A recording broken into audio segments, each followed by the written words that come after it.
What's up, everybody? My name is Tucker. In today's video, we're looking at a Bleacher Report 2018 redraft that I couldn't help but make a video on. If you enjoyed the video, leave a like rating on it. Check out my socials up there. Let's go ahead and get started. Okay, 2018 NBA Redraft on Bleacher Report. Who follows Luka Doncic? So I started looking at this, and I was scrolling. I was like, Wagner, Eubanks, Diallo, whatever. 27, however, I was like, Gary Trent. That feels low for Gary Trent. Didn't have a huge issue with it until I kept going. And Gary Trent is a good player, right? He's going to be making, I think, $18 million a year over the next couple of years on a new contract extension for Toronto.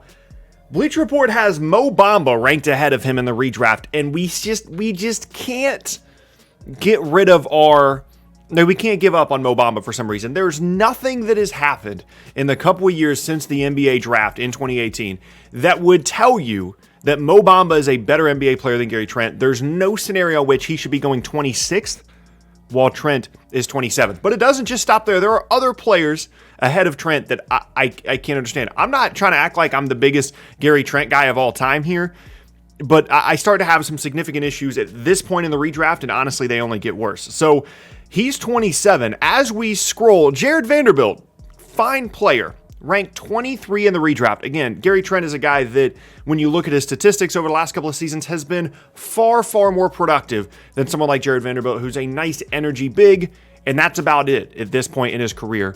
And then the big one, Javon Carter, ranked number 20. No disrespect to Javon Carter. Again, fine player, West Virginia. You know, we love it. He's pressing in college. He's a good defender as a smaller guard. Originally picked 32nd. Gary Trent he's just been a more productive NBA player, and he's a better player right now than Javon Carter. And I want Javon Carter to be good. He's on my team. He got traded to the Nets. I think it'd be a good rotation point guard, but Gary Trent can be a borderline starting caliber guard or wing for you, is a very good shooter. There's no scenario in my mind. I know that this is nitpicking with like role players and stuff. There's no way Gary Trent should be ranked 27th behind Javon Carter, Jared Vanderbilt, and Mo Bamba. And now we get to the part that if you're a Kings fan, you should probably just look away. How tough is it that Marvin Bagley is ranked 22nd after being selected second overall? Part of it is he hasn't been able to stay on the floor. Some of it is when he's been on the floor, he hasn't been particularly efficient or effective. I think that he should have, but from the moment he came to the league, he should have been developed as a 5-man, because there was just no way that he was going to have, unless he was going to become an awesome floor spacer, it just wasn't going to work with him at the 4. He needed to learn how to guard at the 5. It's been a disaster pretty much from the time that he was drafted ahead of guys like Luka and Trae Young. 22nd in the redraft, just 3 years after the draft? Yeah, 3 years after he was drafted, before his rookie contract's even over, already ranked behind guys like Kendrick Nunn, who was originally undrafted, and I think that's a completely fair ranking. Again, as we scroll down, 20th, I have to mention Javon Carter again. There's no way he should be ranked ahead of some of the other guys that he is. 16th, DeAnthony Melton, originally picked 46th. I think DeAnthony Melton is a fine player, again. But when you just look at his production statistically, they're going off of some other, stats. For a couple of these guys on the list, they just looked up like per 75. Like, I've never seen anyone use a per 75 possession stat in my life until this article. So they're being a little bit weird with some of the stats, but they've got DeAnthony Melton 16th. It's not super egregious, but they've got him ahead of guys like Trent, Kevin Huerter, Kendrick Nunn, all of which have been more productive as NBA players to this point in their careers than DeAnthony Melton. It's not a huge issue, but it just speaks to, are they actually paying attention here when they're actually doing their redraft? Something I have, kind of a minor issue with. Number 12, as we scroll down here, Duncan Robinson goes to the Clippers, originally undrafted. Great story out of this draft. My issue is having him behind Dante DiVincenzo. Again, no disrespect to DiVincenzo. The Bucks certainly missed him during their finals run. Productive player, can guard, can shoot, but again, like if you just look at their production, it's not close. Duncan Robinson is making like 400 threes a year, and Dante DiVincenzo was fine, but he's like the 5th starter or, a 6th man at this point in his career.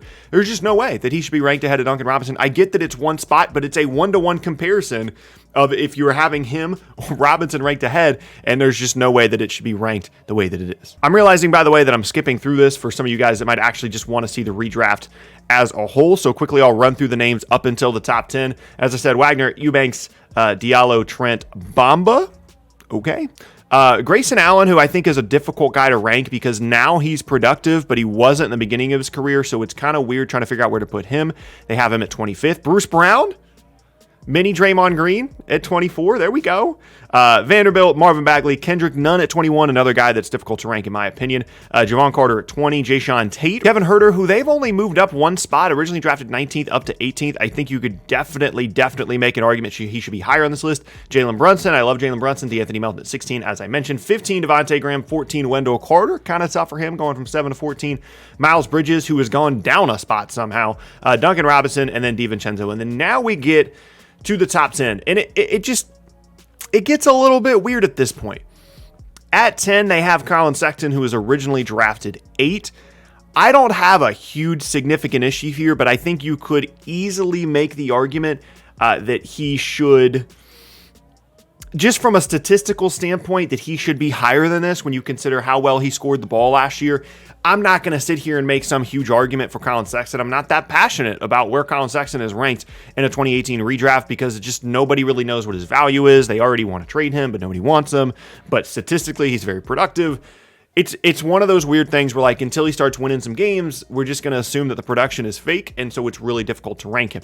Number 9 is interesting strictly because of who's ranked ahead of him. Mitchell Robinson at 9 has been productive from the minute he came to the NBA, had some issues staying on the floor last year, but interestingly, Robert Williams is ranked ahead of Mitchell Robinson in this redraft. Williams originally picked 27th. Robinson initially picked 36th. If you're telling me they're both healthy, I'm probably leaning more towards Robinson, although I do think that it's close. I just think that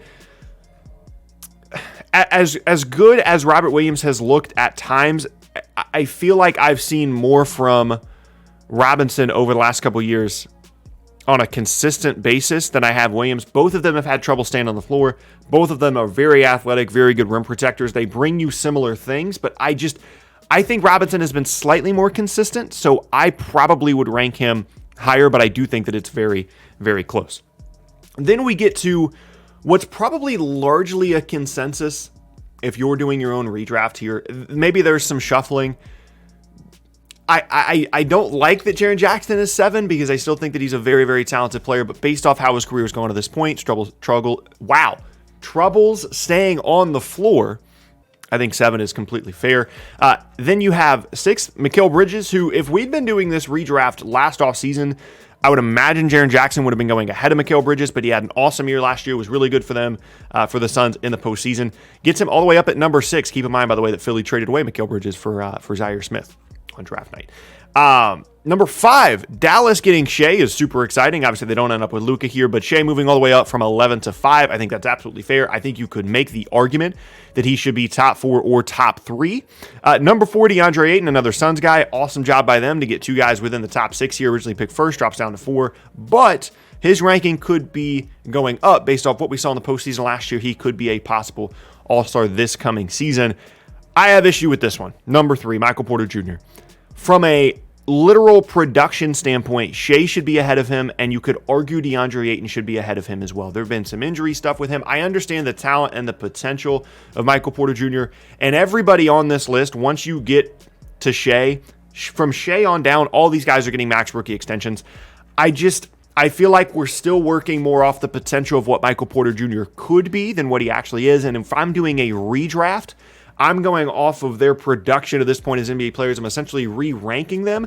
I'm not projecting what Michael Porter Jr. could be. I'm projecting, hey, if we redrafted it and you could take the first couple years of these guys' careers now, who would you take? And I just don't think that you're taking Michael Porter Jr. specifically ahead of Shea. If you want to put him ahead of DeAndre Ayton, I don't have a huge issue with that, but I think Shea should be ahead of Porter Jr. I don't think he should be 3. And now we get to the 1-2. Where do you put Luka? Where do you put Trae? I know where I would rank them. They've got Trae Young number 2. That's what I would do as well. No disrespect to Trae Young. I'm not getting into the Atlanta Hawks thing today. I would put Luka ahead of him. But obviously, we have Luka at number 1. Really, really talented draft class when you look back on it. I think we know that because of Luka, because of Trae, because of Shea, and PJ, Ayton, Jaren Jackson, Bridges, we know it's a talented class. But when you really go back through and look at this top 10, this could go down as one of the better draft classes in recent memory. Again, it's not something I'm incredibly passionate about, but when you go through and look at guys that just quite simply aren't as productive and haven't been as productive at this point in their careers, the Javon Carter to Gary Trent, the Mo Bamba to Gary Trent thing sent me the first time that I read through this. That's kind of why I wanted to make the video on it. And I hope you enjoyed it. If you want to see more things like this, where I'm doing screen recordings, talking about them, I'm absolutely open to it. It's the off season. We're going to try some new things with content. I hope you guys enjoyed it. If you did, leave a like rating on it. Check out my socials. Check out the boxes on the screen for more videos just like this. And yeah, I'll catch you on next time, fellas. Hope you have an awesome rest of your day, and I will see you all next time.